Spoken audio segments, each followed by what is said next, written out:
အားလုံးမင်္ဂလာပါကျွန်တော်ပြီးခဲ့တဲ့ဘက်ကစာနဲ့ရေးထားတယ်လို့ပေါ့နော်ဒီ page ကတော့အဓိကတော့ဒီလူမှုရေးသိပ္ပံပညာရေးပေါ့နော်ဗဟုသုတတွေအဓိကမျှဝေပေးသွားမှာဖြစ်တယ်အဲ့တော့ဒီနေ့ကတော့ဒီဗီဒီယိုတွေကအစ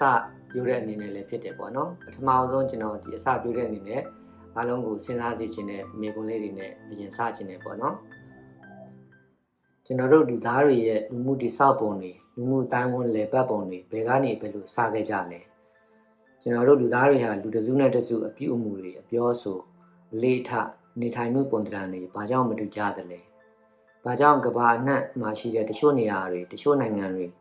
အလွန်ခေတ်မီဖွံ့ဖြိုးတိုးတက်ပြီးတချို့နေရာတွေမှာအလွန်ခေတ်နောက်ကျပြီးဖွံ့ဖြိုးတိုးတက်မှုတွေနည်းနေရသလဲဘာကြောင့်ကမ္ဘာတချို့နှစ်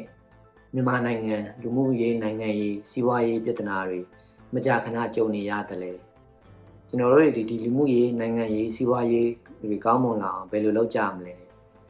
နိုင်ငံရေးစီးပွားရေးစနစ်နဲ့နည်းပညာအသစ်တွေအမြန်ပြောင်းလဲတဲ့ခေတ်ကြီးမှာကျွန်တော်တို့တွေလာရောညီထွေမှုရှိအောင်ဘယ်လိုနေထိုင်ကြမလဲပေါ့နော်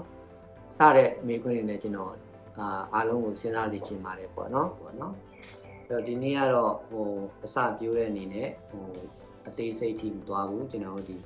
လူမျိုးသိပ္ပံဆိုတာဘာလဲပေါ့နော်ဘာတွေလေ့လာလဲပေါ့အဲ့ဒီအားနဲ့ပတ်သက်ပြီးတော့သူ့ရဲ့နယ်ပယ်အတီးတီးနယ်ပယ်ကွယ်လေးတွေပေါ့နော်ဒါလေးတွေအချင်းချုပ်လေးတွေကျွန်တော်နည်းနည်းလေ့လာကြည့်အောင်ပေါ့နော်အဲ့တော့လူမှုရေးသိပ္ပံလို့ပြောလို့ရှိရင်ပထမဆုံးကျွန်တော်ပြောချင်တာကတော့ဒီခေတ်ဒီခါပေါ့နော်အရန်ရေးကြည့်ရပေါ့နော်လူမှုရေးသိပ္ပံကဘာလို့လဲအဲ့ဒီပြောရတာလဲဆိုတော့ဒီနိုင်ငံရေးကမ္ဘာနိုင်ငံရေးမတည်ငြိမ်မှုတွေပေါ့နော်နောက်ပြီးတော့ဒီ technological change ပေါ့နော်အပြောင်းလဲတွေဒီဥစ္စာတွေကတအားဘယ်လိုပြောမလဲသတိထားစရာတွေဖြစ်လာတယ်ပေါ့နော်နောက်ပြီးတော့မြန်မာနိုင်ငံရေးအခြေအနေနဲ့ဆိုလို့ရှိရင်လည်းဒီလူမှုရေးသိပ္ပံကအရန်ရေးကြီးတယ်ပေါ့နော်ကျွန်တော်မြန်မာနိုင်ငံရေးအခြေအနေနဲ့ပြောမယ်ဆိုလို့ရှိရင်လည်းအဲ့ဒါကြောင့်မလို့ဒီလူမှုရေးသိပ္ပံနဲ့ပတ်သက်တဲ့ဗဟုသုတတွေကိုမျှဝေခြင်းနဲ့ဆန္ဒတွေ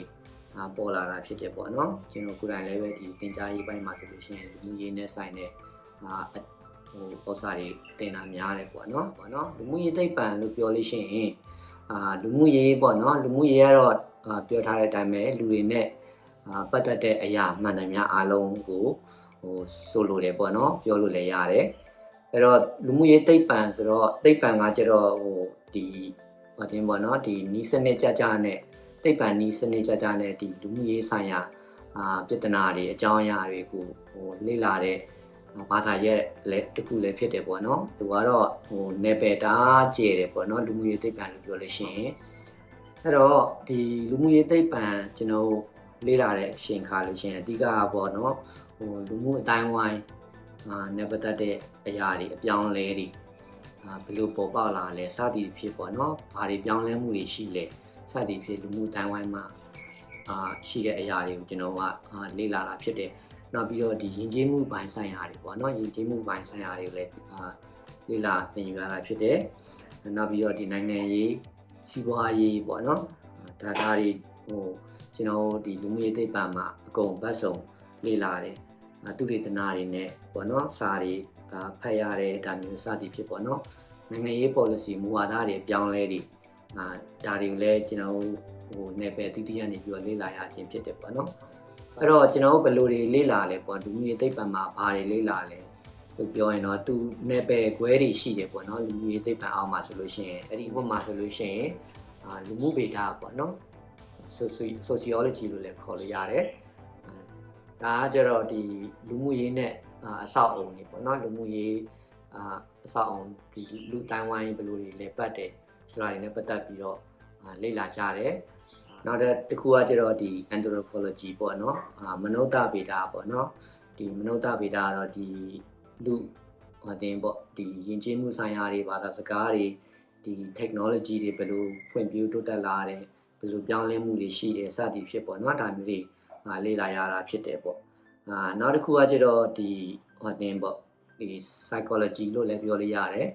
ဒီစိတ်ပိုင်းဆိုင်ရာပညာရဲ့ပေါ့နော်ဒါလည်းပဲဒီလူမျိုးသိပ္ပံရဲ့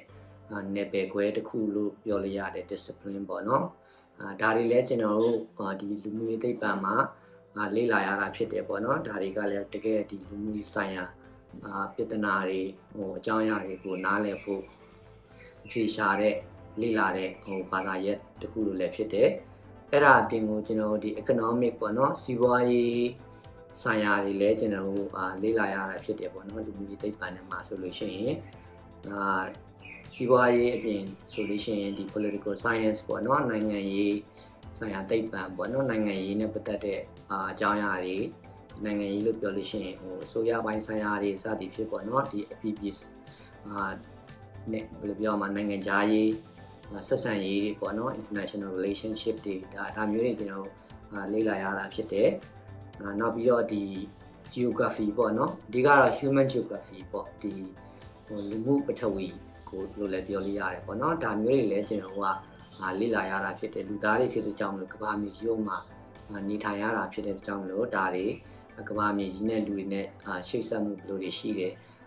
လူတွေနေထိုင်လာပြီးတဲ့နောက်မှာ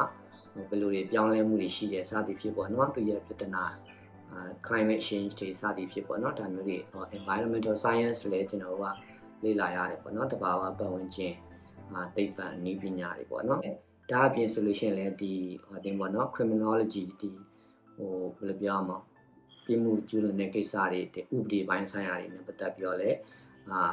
လေ့လာရတာတွေဖြစ်တယ်ဒါတွေကလည်းဒီ social science ရဲ့နယ်ပယ်ပေါ့နော်နောက်တစ်ခုကကျတော့ပညာရေးပေါ့နော် education နဲ့ပတ်သက်ပြီးတော့လည်းကျွန်တော်တို့ဒီလူမျိုးရေးသိပ္ပံနဲ့မှာပါတယ်အဲ့တော့အကုန်လုံးပြောရမယ်ဆိုရင်တော့ကျွန်တော်တို့ဒီလူမျိုးရေးသိပ္ပံနယ်ပယ်တွေမှာဆိုရင်အဓိကကတော့ဒီ community ပေါ့နော်တော့မဟုတ်လို့ရှိရင်ဒီ international development studies ပေါ့နော်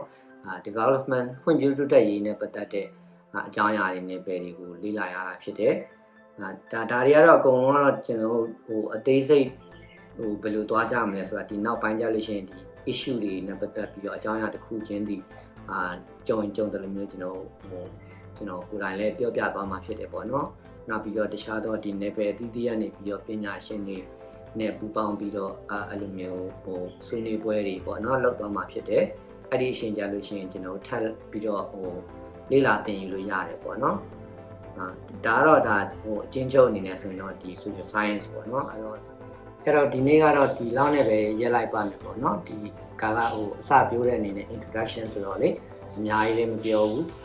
နောက်ဗီဒီယိုတွေကျွန်မဆက်လက်ပြီးတော့ကျွန်တော်တို့ဒီအသေးစိတ်ခေါင်းစဉ်တစ်ခုချင်းစီနဲ့ဆက်ပြီးသွားကြမယ်ပေါ့နော်နောက်ဗီဒီယိုကြည့်လို့ရှိရင်ကျွန်တော်အဓိကကတော့ဒီ sociology ပေါ့နော်ဒီလူမှုအတိုင်းဝိုင်းဒီစောက်ပုံတွေလည်ပတ်ပုံတွေအဲ့ဒီအကြောင်းအရာတွေနဲ့ပတ်သက်ပြီးတော့မျှဝေသွားမှာဖြစ်တယ်ပေါ့နော်အဲ့ဒီကြလို့ရှိရင်ဆက်လက်ပြီးတော့ကြည့်ရှုအားပေးကြအောင်ပေါ့နော်ဒီဗီဒီယိုနဲ့ပတ်သက်ပြီးတော့စကားပြောအဆိုပေါ့နော်အမှားယွင်းတွေရှိရင်လည်းတီးခံပေးကြပါပေါ့နော်အဲ့ဒါဆိုလို့ရှိရင်နောက်ဗီဒီယိုကျမှဆက်ပြီးတော့တွေ့ကြမယ်နော်